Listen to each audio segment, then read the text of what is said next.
Next up, man. So we wish the best, of course, to Nick Chubb and anybody that's injured. It's tough to.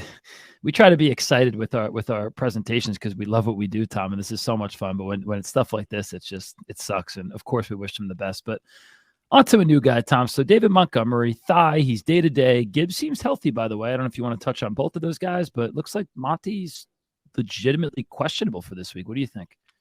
Yes, it's being reported as a thigh bruise. Any of the thigh, typically if they report as a thigh, they're referring to the quad. Could certainly be a groin or probably not a hamstring because they would report it as that. So if it is a quad muscle, which it most likely is, it's super strong, powerful muscle that really powers us with running and especially with cutting. So for a running back, that's going to really impact their ability to do their thing. We see running backs average missing 1.9 games. That's what Montgomery's wording. It sounds like he'll fall into that range. He said he'll miss a couple weeks. And when he does return, we see a decline of about 16% in fantasy points in the first game back. And it'll be interesting to see if this allows Jahmyr Gibbs to take the driver's seat in this backfield. Because it's been mostly Montgomery through these first couple games, which is kind of expected. He's a proven veteran back, and they're still integrating Gibbs into the offense. But if Gibbs goes for like 20 carries, 130 yards, 2 scores, you think they're going to give the keys back to Montgomery? I don't know, man. I wouldn't. Heck no, man. I think it's Jimmy. I mean, it's chalky, it's cliche, it's common, but I think this is the week, man. I think this is the big week for Jahmyr Gibbs. He's so good. I mean, they do have the Reynolds family, not family, but they got Josh Reynolds, they got Craig Reynolds. They see a little bit of a bump. Maybe Josh Reynolds, he's been okay, probably worth the bench stash. But Tom, in reality, Gibbs, I think it's his time. Only 9 touches in week 1. We know that Campbell wanted to work him in. 14 touches last week, and showed off his receiving prowess a little bit. I think he had like 6 or 7 catches. Don't panic if you drafted him. It's Gibbs time, man. He's a high-end play this week, I think, in fantasy and in DFS. And just a little side note from that team, Tom, again, with the call on some of these, I was going to say freshmen, some rookie tight ends. Sam Laporta looking the part here, man. Don't make sure he's not out there on waivers, guys, because we'll talk about Amon-Ra in a little bit. He's a little bit banged up. David Montgomery hurt.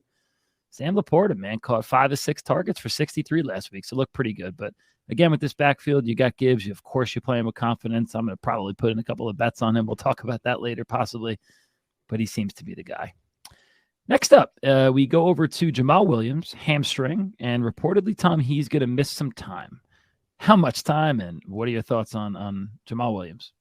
Well, we'll see how much time. It's sounding like a few weeks at least, though. And we know with these hamstring injuries, the recurrence rate way, way, way high.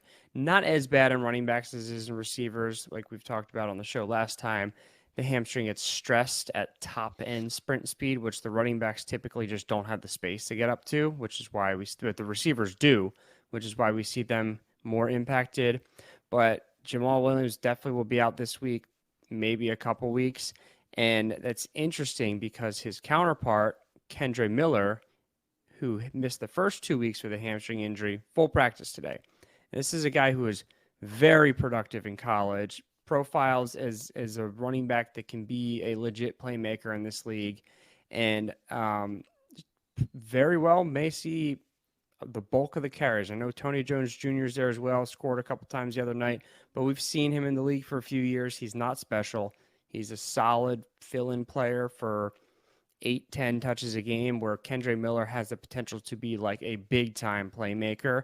I don't love that Miller has dealt with multiple injuries in just this 3 weeks into his career. I mean, we know the MCL in college to end his college career. We know he had a groin injury earlier this season and then the hamstring injury. I don't love starting your career like that, but very young, so that's in his favor for healing, and very talented. I'm actually thinking about starting him in my league that I just lost. That's crazy. What are your other options? Can I finish, Joe? You didn't let me finish. Actually, you did let me finish last week on Rashad White. Go ahead, Tom. This is my league where I just lost Nick Chubb.